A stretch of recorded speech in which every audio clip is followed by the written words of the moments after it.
Assalamualaikum, apa khabar semua? Terima kasih kerana sudi singgah ke channel saya. Saya harap semua penonton berada dalam keadaan sihat dan bahagia selalu, insya-Allah. Pada video kali ini ada dua kisah seram. Kisah pertama berkenaan dengan sebuah cermin dan kisah kedua dialami oleh seorang pemandu wang jenazah.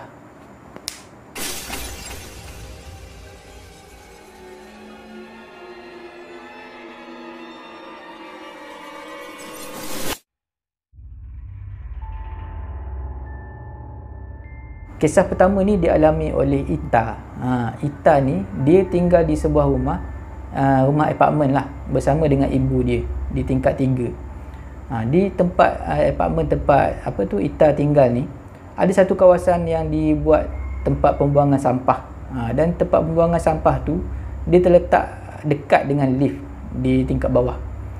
Tapi bukan semua benda dekat tempat pembuangan sampah tu sampah. Ada yang masih boleh digunakan. Contohnya barang-barang besar lah, macam almari, ada sofa, kursi plastik, macam-macam jenis lah. Sebab biasanya kalau orang nak pindah, dia akan tinggal barang-barang yang buruk ni. Barang-barang yang buruk tapi masih lagi boleh digunakan. Contoh macam sofa, sofa yang dah koyak ke, sepan dah terkeluar ke, dia tinggal dekat situ. Kejadian bermula pada satu malam. Ita baru balik daripada keluar dengan member lah. Ita masa tu dia ada di depan lift, sedang tunggu lift. Ita ni masa tu dia ternampak lah ada satu cermin ni, cermin muka yang kecil tu. Ada terletak di atas satu almari kecil dekat dengan tempat pembuangan sampah tu. Bila Ita terpandang aja cermin tu, cermin muka tu, Ita ni terus tertarik lah. Ita pun pergi menghampiri cermin tu. Dia angkat dan dia belik, dia tengok depan belakang. Dia tengok cermin tu cantik, tak ada pecah, tak ada calar pun. Lepas tu dia dah lama duduk di situ. Dia tahu kalau orang tinggal barang dekat situ, memang orang dah tak nak barang tu. Jadi dia ambil lah. Dia ambil, dia bawa naik lift dan balik ke rumah. Bila dah sampai dekat rumah, dia letak dalam bilik dia. Sebab masa tu memang dia perlukan satu cermin kecil dekat untuk digunakan dalam bilik dia. Pada malam yang sama, Ita mengalami sesuatu. Malam tu dia nak tidur, tapi masa tu tiba-tiba dia terdengar ada satu suara nyanyian perempuan. Suara perempuan menyanyi. Tapi masa tu mula-mula Ita fikir mungkin mak dia tengah menonton TV di ruang tamu. Sebab dekat rumah tu Ita dengan mak dia je tinggal, 2 orang je. Mungkin mak dia tengah tengok TV dan suara TV tu kuat, jadi dia boleh dengar. Mula-mula dia biarkan dulu, tapi lama kelamaan dia rasa terganggu.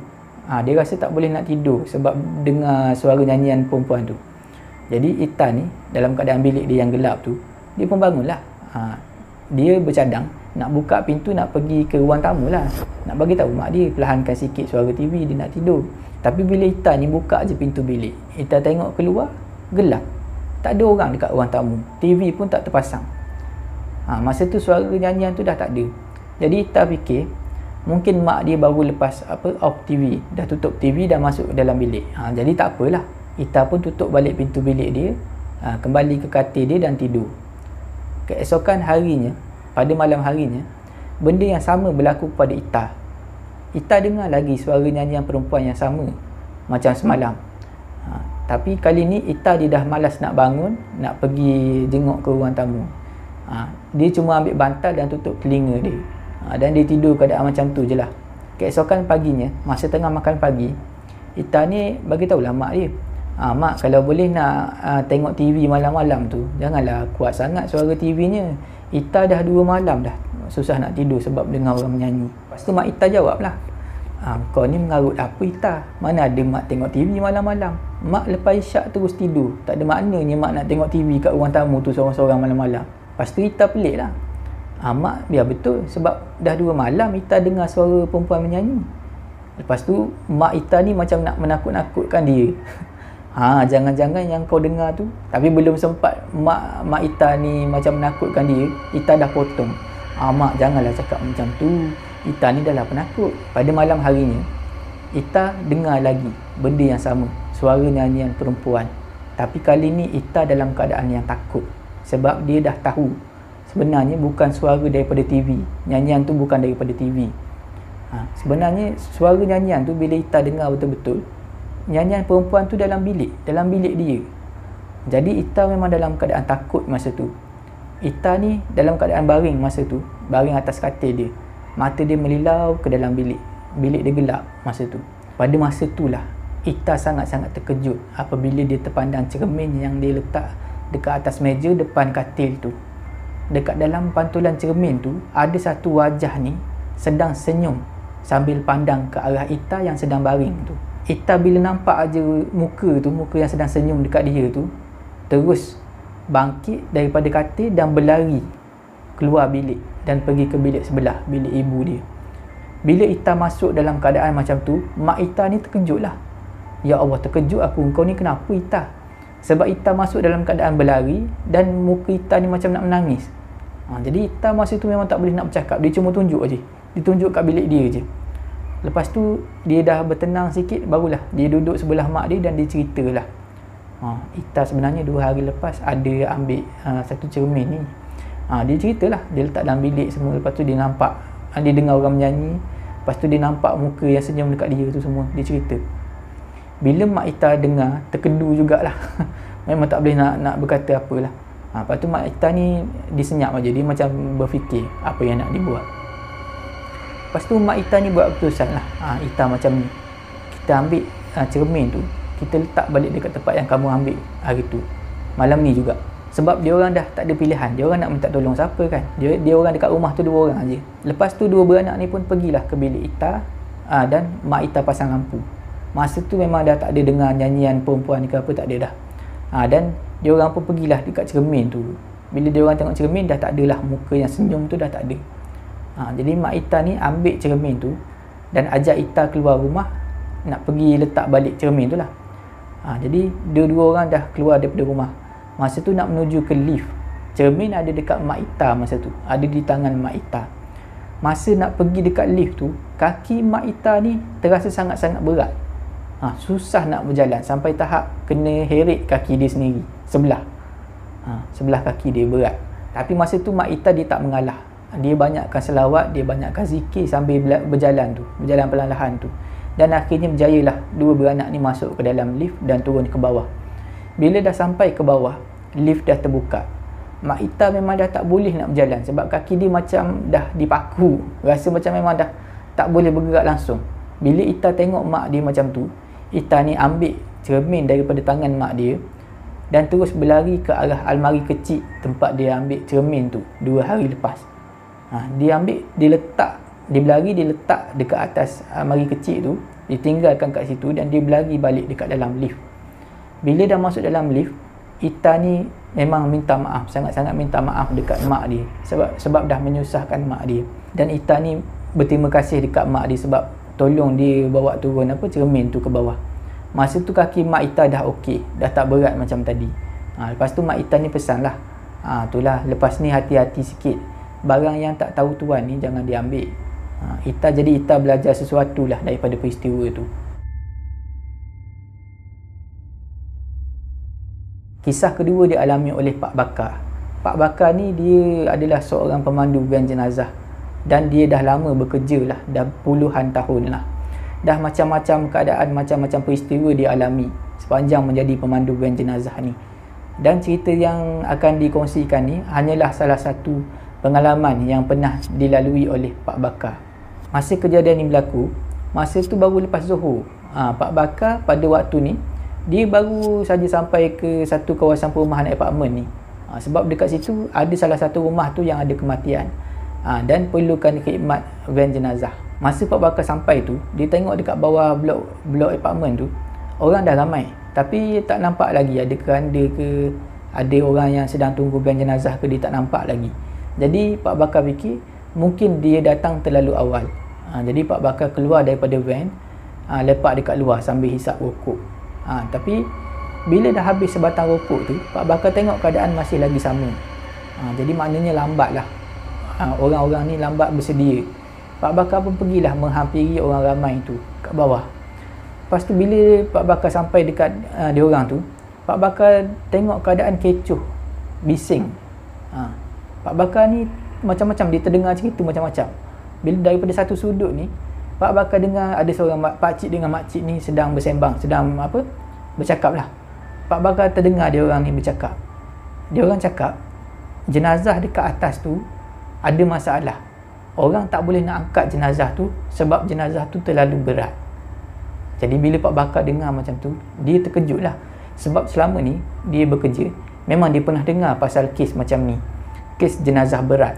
Tapi kali ni terjadi dekat dia, dia berhadapan dengan kes macam ni. Dia tak sangka lah. Pak Bakar buat keputusan dia nak tengok sendiri keadaan dekat atas. Jadi dia pun pergilah dekat lift dan naiklah ke tingkat 5. Bila dah naik ke tingkat 5, pintu lift terbuka. Terus Pak Bakar ni dapat dengar keadaan kecoh daripada rumah arwah. Bila Pak Bakar keluar daripada lift, Pak Bakar tengok dekat depan salah satu pintu rumah tu, pintu rumah arwah tu, memang ramai orang dekat luar. Pak Bakar pun pergilah menuju ke arah pintu tu. Daripada situ Pak Bakar dah dapat dengar suara orang bertakbir. Ramai orang sedang bertakbir. Bila dah sampai dekat depan pintu rumah tu, Pak Bakar dapat tengoklah keadaan dekat dalam. Sebab pintu rumah terbuka luas. Dekat luar pintu rumah ramai orang, dekat dalam pun ramai. Ada yang sedang nak angkat jenazah. Diorang bertakbir tu sebab diorang nak angkat jenazah tu lah. Memang tak boleh sebab tak tahulah, mungkin berat betul lah kata orang dekat bawah tu. Pak Bakar fikir memang ada benda tak kena ni. Biasa tak macam ni. Sebab orang dah macam-macam gaya cuba angkat tapi tak boleh. Ada yang sedang baca Al-Quran, ada yang tengah berdoa. Lepas tu Pak Bakar tengok ada seorang ni, mungkin Tok Imam, sebab tengok daripada pakaian dia lah. Pakai jubah putih, pakai serban, ada selempang tu semua, sedang baca doa dekat tepi jenazah tu. Masa sedang Pak Bakar tengok ke dalam rumah tu, adalah seorang lelaki ni tegur Pak Bakar, Pakcik cari siapa kat sini? Lepas tu Pak Bakar ni perkenalkanlah diri, saya ni pemandu van jenazah. Van daripada tadi dah siap dekat bawah tu.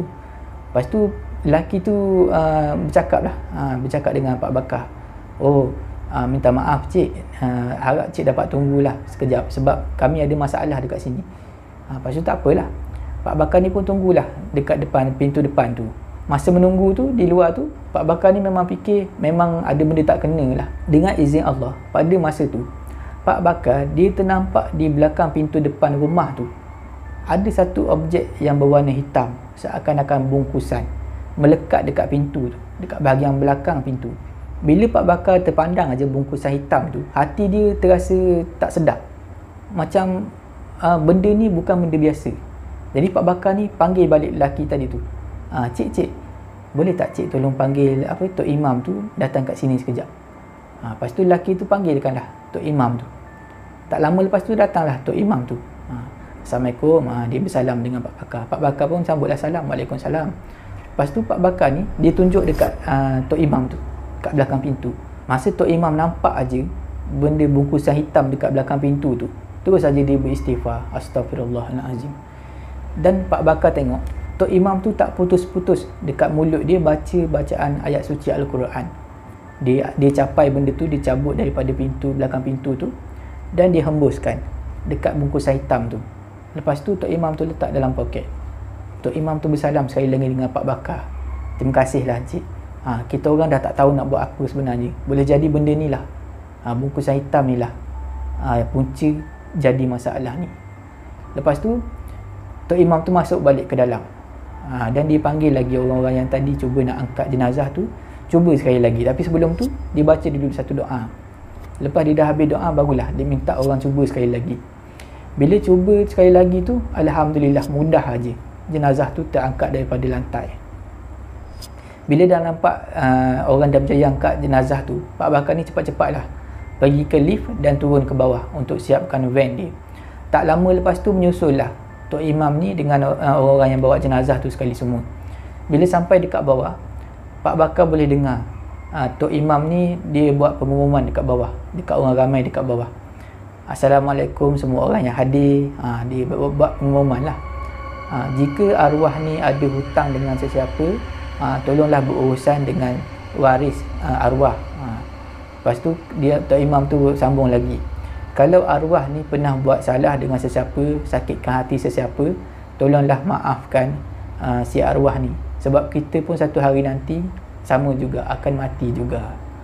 Lepas tu jenazah tu dibawa masuk ke dalam van dan Pak Bakar pun mulalah memandu menuju ke tanah perkuburan. Dan lepas pada tu memang mudahlah urusan. Alhamdulillah semuanya berjalan lancar. Setakat tu sajalah video saya pada kali ini. Saya harap semua penonton terhibur. Jika anda suka video ni, jangan lupa like, share dan komen video ni. Jangan lupa subscribe dan tekan butang loceng untuk dapatkan notifikasi video saya yang seterusnya. Jika anda nak kongsi kisah seram, boleh hantar ke alamat email yang ada dekat bawah. Janganlah takut pada makhluk, tetapi takutlah kepada pencipta sekalian makhluk. Semoga kita berjumpa lagi di video saya yang seterusnya. InsyaAllah. Assalamualaikum.